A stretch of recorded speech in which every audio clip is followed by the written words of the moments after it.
Dear student, bright Gurukul में मैं आज आपका स्वागत करता हूं। प्यारे बच्चों, एजुकेशन प्राप्त करने के बाद सबसे इम्पोर्टेंट वह बिंदु होता है, वह पल होता है जब हम इस संसार में रिस्पॉन्सिबिलिटी रूपी ओशियन में प्रवेश करते हैं।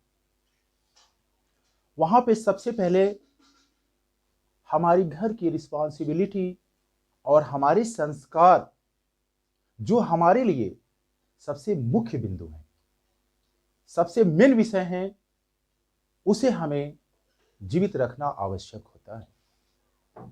वह संस्कार जो हमें विरासत में मिला हुआ है, हमारे पूर्वजों ने हमें दिया हुआ है। अक्सर देखने को ऐसा मिलता है कि जब हम शिक्षा प्राप्त करने के पश्चात रिस्पॉन्सिबिलिटी रूपी ओशियन में प्रवेश करते हैं तो वहां पर हम असफल हो जाते हैं। अपने इस सांसारिक जीवन में शिक्षा प्राप्त करने के बाद पद और प्रतिष्ठा तो हम प्राप्त कर लेते हैं, लेकिन हम अपने संस्कार को भूल बैठते हैं।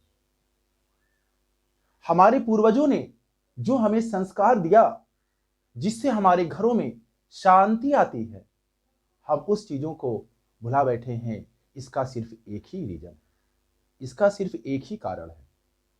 प्यारे बच्चों, हम सांसारिक शिक्षा प्राप्त तो कर लेते हैं, उच्च पदों पर तो पहुंच जाते हैं, लेकिन जो हमारी मोरल एजुकेशन है, जो हमारी नैतिक शिक्षा है, जो हमें विरासत में हमारे पूर्वजों ने दिया है, हम उसे भूल बैठे हैं। वह है सबसे इंपॉर्टेंट, जिसे हम कहते हैं रामायण, गीता, कुरान, बाइबल। यह हमें वह शिक्षा देता है जो हमें जीने का तरीका बताता है। एक पिता का बेटे के प्रति क्या जिम्मेदारी है, एक बेटे का अपने माँ बाप के प्रति क्या कर्तव्य है, एक छोटे भाई का अपने बड़े भाई के प्रति क्या सम्मान है, एक बड़े भाई का छोटे भाई के प्रति क्या स्नेह होना चाहिए, एक पति का एक पत्नी का पत्नी के प्रति क्या आदर होना चाहिए, और एक पत्नी का एक पति के लिए क्या त्याग होना चाहिए। आज हम इसे भुला बैठे हैं। प्यारे बच्चों, रामायण में आप उस पॉइंट पे ध्यान दीजिए जब श्री रामचंद्र जी का वनवास हुआ। उनके पिता अपने वचन को पूरा करने के लिए, अपने पत्नी को दिए गए वचन को पूरा करने के लिए इतना बड़ा डिसीजन लिए, और श्री रामचंद्र जी ने अपने पिता के सम्मान में उस वनवास को कितने प्यार से स्वीकार किया। और वहां पर आप देखिए, छोटे भाई लक्ष्मण जी ने कहा, मैं तो बड़े भैया का सेवक हूं, मुझे इस राजमहल में नहीं रहना है, मैं तो भैया का सेवक हूं, मैं तो भैया की सेवा करूंगा, मैं भी वनवास जाऊंगा। और वहां पर देखिए, लक्ष्मण जी की मां ने कितना अच्छा संस्कार दिया। उन्होंने जाते समय लक्ष्मण जी को आशीर्वाद दिया और कहा, बेटा आप वनवास अवश्य जाओ। श्री रामचंद्र जी को अपने पिता की समान समझना, सीता जी को मुझे मान लेना, जाओ बेटे जाओ, मेरा आशीर्वाद तुम्हारे साथ है। प्यारे बच्चों, ये था छोटे भाई का बड़े भाई के प्रति सम्मान। वह था एक पिता का अपने पत्नी को दिए गए वचन, और सीता जी के द्वारा किस तरीके से वनवास को स्वीकार किया गया। यह था एक पत्नी का अपने पति के प्रति त्याग। प्यारे बच्चों, और जब उस भाई को पता चलता है जिनके लिए वनवास हुआ, भरत जी को जब यह पता चलता है कि भैया वनवास चले गए, तब उन्होंने कहा, अब तो मेरी जिम्मेदारी और बढ़ गई। और उन्होंने उनके खड़ाऊ को सीने से लगा करके उस सिंहासन पर बैठा दिया और कहा कि जब तक भैया वापस नहीं आ जाते तब तक ये खड़ाऊ इस सिंहासन पर बैठेगा और मैं बैठूं, ये इम्पॉसिबल, असंभव, मैं बैठ नहीं सकता। बल्कि मैं और जिम्मेदारी से उनके द्वारा दिए गए, उनके द्वारा वनवास हो जाने के कारण जब वो वनवास ले लिए हैं तो मेरी और जिम्मेदारी बढ़ गई है। अब ये खड़ाऊ ही, उनका खड़ाऊ ही इस सिंहासन पर बैठेगा।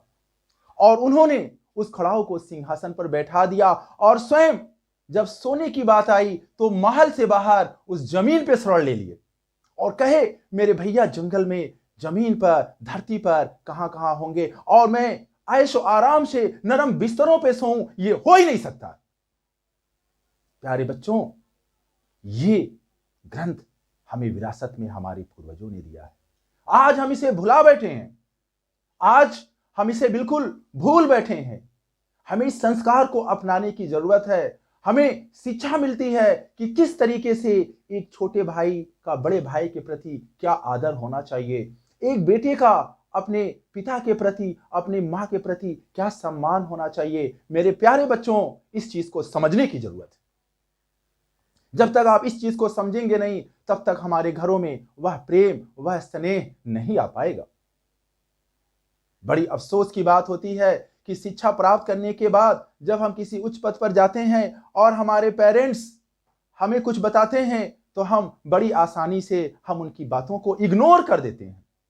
प्यारे बच्चों, हम उस पल को भूल जाते हैं जब मेरी मां ने मुझे जन्म दिया और कड़ाके की ठंड में जब हम बिस्तरों को गीला कर देते हैं तो मेरी मां उस गीले बिस्तरों पर सो जाती है और हमें सूखे बिस्तरों पर सुला देती है। और मेरे प्यारे बच्चों, और जब हम बड़े हो जाते हैं, अपनी एजुकेशन पूरी कर लेते हैं, तब उस माँ को, जब हमारी माँ कुछ हमें कहती है तो हम कहते हैं, कितनी आसानी से कह देते हैं कि तुम्हें ये बात समझ में नहीं आती, तुम इस चीज को नहीं जानती। प्यारे बच्चों, जब हम उसकी गोद में होते हैं तब वह माँ हमें सीने से लगा करके रखती है, कितनी पीड़ा से हमें जन्म देती है।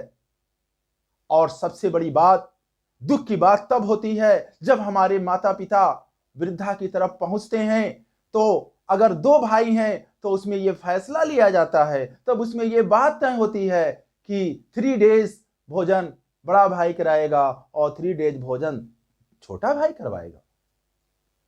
संस्कार का कितना पतन है ये, कि मां की हिस्सेदारी होती है, उसमें जमीन का बंटवारा हो जाता है, खेतों का बंटवारा हो जाता है, धन दौलत का बंटवारा हो जाता है। और सबसे बड़ी दुख की बात यह होती है कि जिस मां ने इतनी दर्द और पीड़ा से जन्म दिया, आज उसका 2 टाइम का भोजन देने के लिए 2 भाइयों में बंटवारा होता है।